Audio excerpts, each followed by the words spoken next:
Alrighty, so we've got Mr. Shamspeare here to testify. But who's this guy?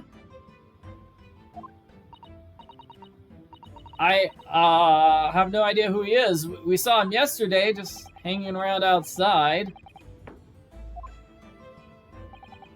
A writer of words so sweet they scent the breeze, an inventor of ideas so profound they compose the earth. The unrivaled poet, the unmatched scribe, William Shakespeare. Well, if Shakespeare was to be brought back to life, he'd be me! I am William Shamspeare. Oh, Metermann. Adrian be Metermann. I work for the gas company.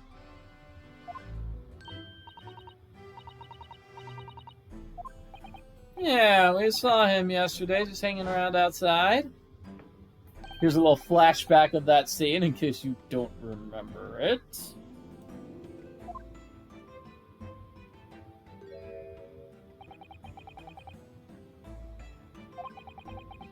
Yeah, it's kind of weird for him to show up and then just immediately run away.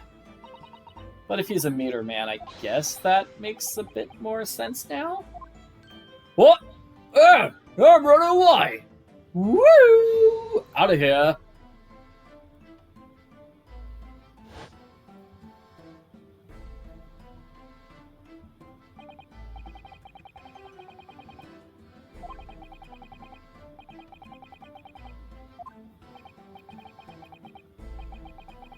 Yeah, so why is he actually here? That seems weird.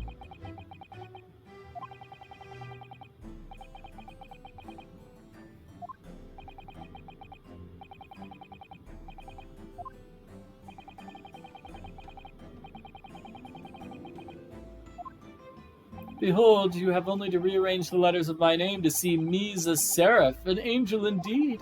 Thus be I, noble of mind, sweet of nature, and verily honest of heart, as all heavenly angels be.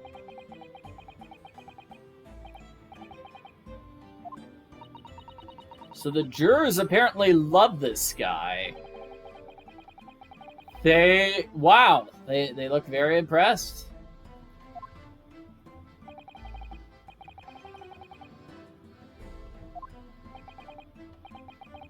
Yeah, but seriously, why is the gas man here? What, me? Here, let me explain. You recall your earlier impertinence? When you suggested the victim had another visitor to his room that night? And that the victim might be lying, yes? You suggested those things? Well, he's here to prove you're wrong, conclusively. Is that not so, Mr. Metermann? Hang on now. I'm just here. Okay, let's get some formal testimony. They will tell us very clearly. One may smile and be a villain. Yes, it doth pain me, but let the truth be spoken. The truth of that wintry night of my discontent. I've got a giant chin. Wintry night of my discontent. The snow lay about. My neighbor did cometh in the evening, bearing a gift of tea. But marry, bitter was his drink, and when he left I did fall prostrate on my table. So that's inaccurate, because, you know, there was the 2.5-hour gap between his neighbor leaving and him collapsing. I want a full explanation for that. So he says he didn't drink anything else, just the tea. I was outside his window all night, kept an eye on his room. Nobody else visited, except for Miss Natsume.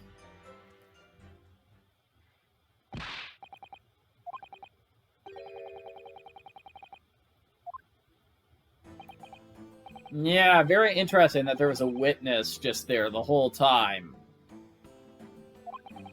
There's a little gap in the bricks in the window you can see inside the room. I spent the night trying to keep my teeth from chattering as I peered in through that. Yeah, why were you spying on this guy's room? Oh my gosh, evil eyes!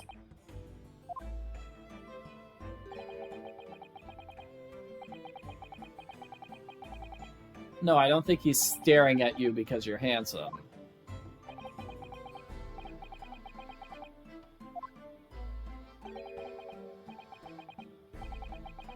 What?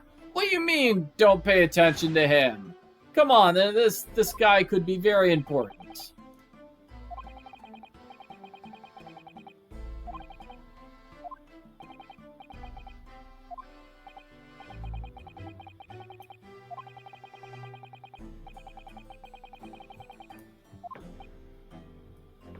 You know, it is possible that this Metermann is the culprit.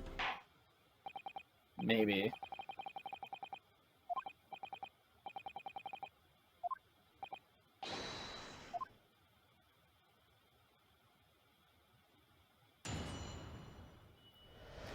Alright, let's do some cross-examining. Okay, we don't need to ask about the tea, but I want to ask about this timing. Hold it! Let's get some specific times here. So he left at 11 o'clock. It's like 3 hours later is when you fell victim to the poison. Why are you dancing?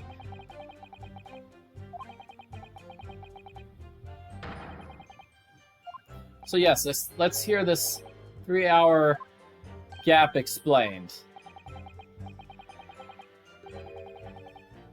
You waited 3 hours before drinking the tea?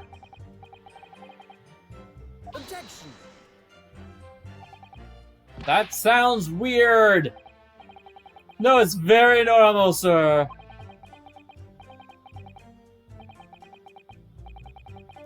I wasn't able to drink tea while I was arguing. Come on!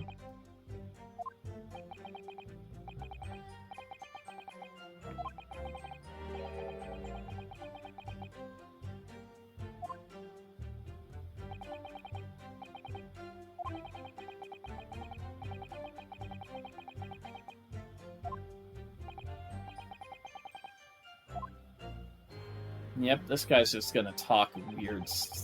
Yeah, he's just gonna say weird stuff. That's what I'm thinking. Okay. So he's saying he did wait like 3 hours before drinking the tea.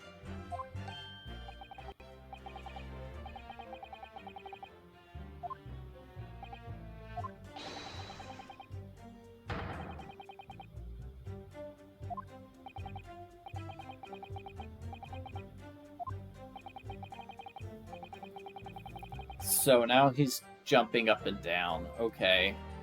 He says he's too busy studying Shakespeare to actually eat. Too busy working on his theater.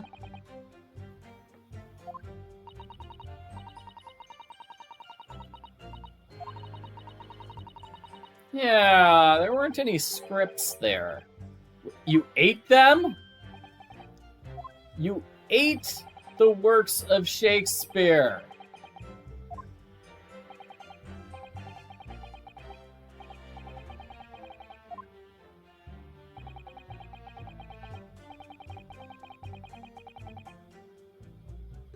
Yeah, so the tea did not come in his food because he doesn't have any food, because this guy eats paper. Okay, nobody else visited his room. I was outside his room the whole time. Alright, let's ask about that. So did you recall seeing him drink the tea 3 hours later?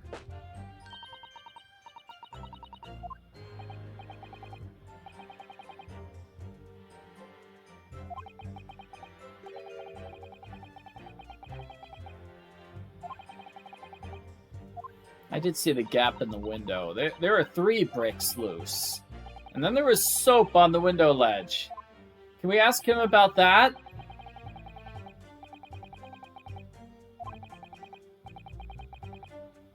Wait, so you were ordered to look into his room? Who did that ordering and why?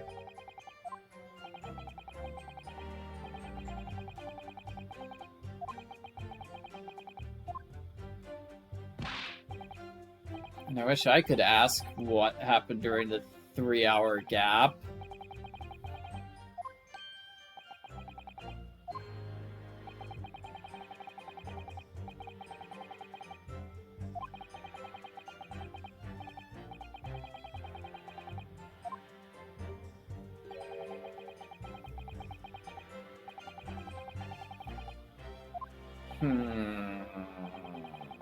Alrighty.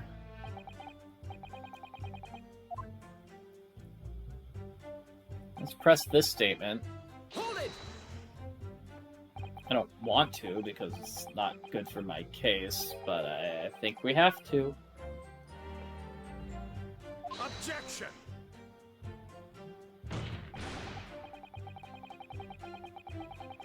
Oh, come on, Van Zeeks. I know there's like less than 10 Japanese people in London, but you don't have to be mean about it.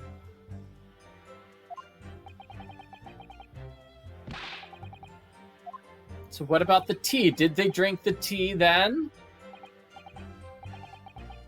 You don't remember when the tea was drunk?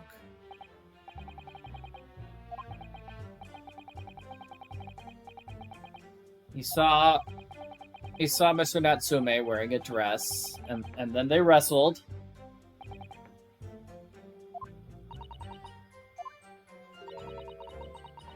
The Romeo and Juliet championship battle.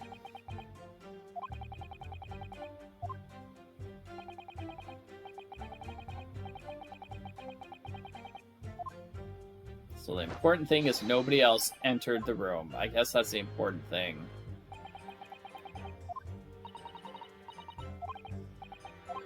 Yeah, I don't see any holes in this testimony. It's a weird testimony. I think this might be one of those testimonies where we just need to press every single statement. We're not going to, like, turn it around. We just need to press statements for more information. Hopefully we'll get lucky. Maybe we will, maybe we won't. We can also take a look at the court record. Do we have anything relevant? Like, hey, this photograph. Let's see. So the witness would have been around here looking into it. Still wondering about this puddle on the floor with the gas meter. And the teacups. Nothing new with the teacups. Yeah, what about this torn off envelope? Is there anything... Like, the envelope's not here in this picture. Is that relevant? Could the envelope match the bar of soap? Why do we still have this map? Don't know. Don't know. Let's press this statement.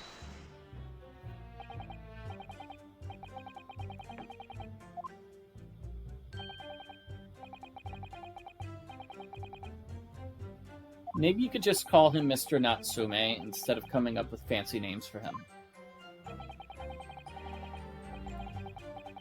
A meeting promised for the hour of 9.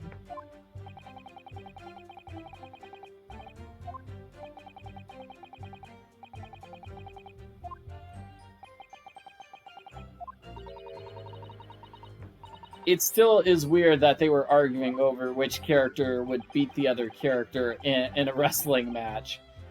Even weirder that they think by having a wrestling match themselves, it would count.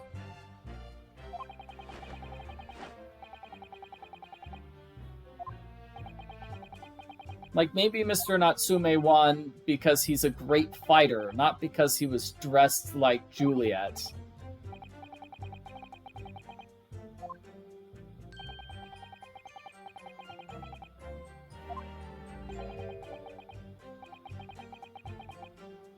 Yes, and it doesn't really help our case when we point out that our defendant just beat up the victim.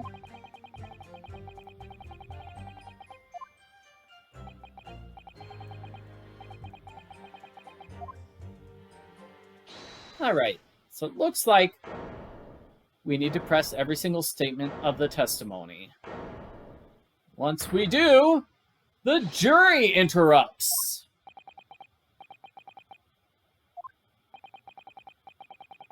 Look, I've kept my mouth shut, but I'm not going to do that any longer. This has gone on long enough. Jury, you with me? Yes! So, you've come to a conclusion? You reached a unanimous decision? Too right we have. Everybody, let's go! But we're in the middle of our cross-examination. Yeah, you know what? You've been cross-examining long enough. Seriously, I thought you were going to say something about that 3-hour gap, but you really didn't.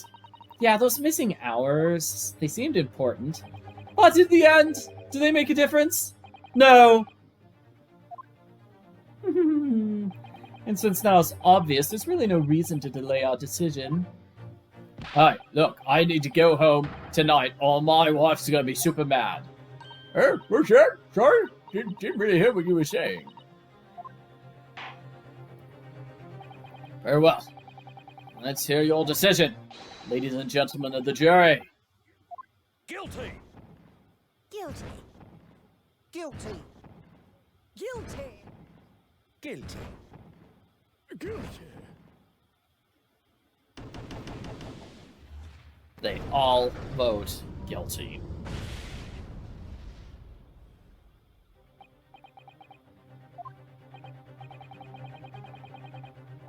Well, this is not the first time we've had an entire jury declare our defendant guilty. Don't worry. We get an examination summation. So we basically get to cross-examine the jury. That's what we do.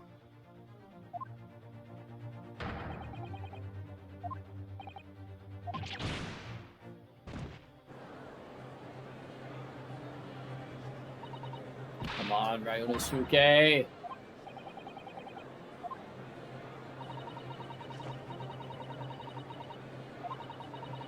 Have you forgotten about the obscure summation examination?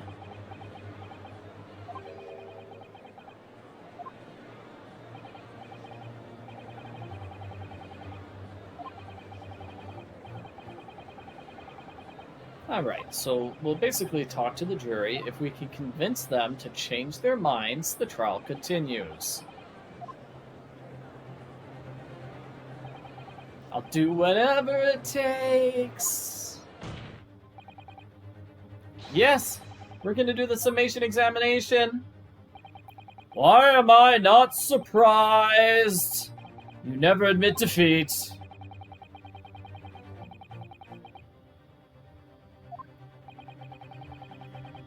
Yes, and it is an obscure rule. Apparently nobody does that besides me.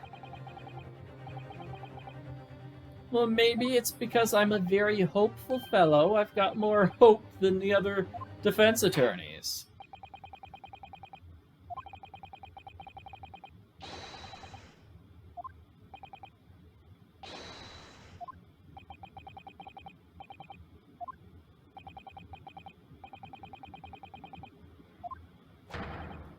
Yes, they have been in trial against me before, so they know what to do.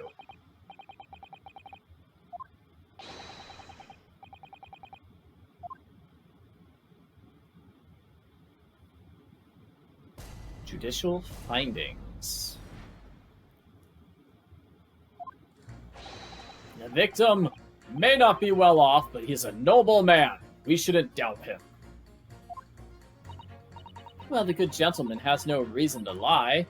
I think he's rather splendid. Just look at the defendant in comparison. He's Japanese, stoops all the while, and has a fishy-looking mustache. That's kind of racist, dude.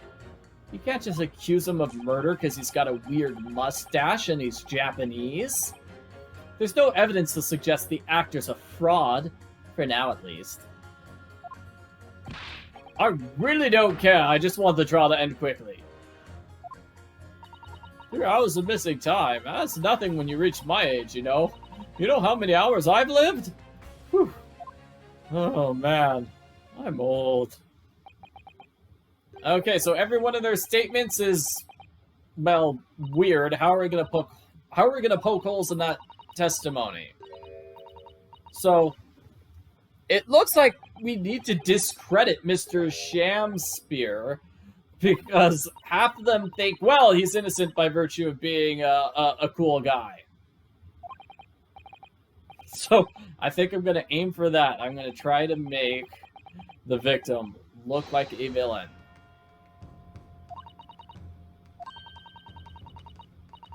Oh, do you need me to remind you how this works? Just in case you're one of those players who played this game before playing the first one. I know, it's a very heavy story-based game, so it's weird that you would play it out of order, but maybe you didn't play the first one, I don't know. It's okay, I've been through plenty of these. I know exactly what to do. I don't need any help. But if you're confused, you can always ask me for help. I'll be here as your tutorial. So I need to listen carefully to every statement. I need to find two statements that contradict each other, and I try to put them against each other, right? So we're looking for inconsistent statements. Maybe two of the jurors disagree with each other. Although that doesn't seem to be the case. Maybe we will find some sort of topic they disagree upon.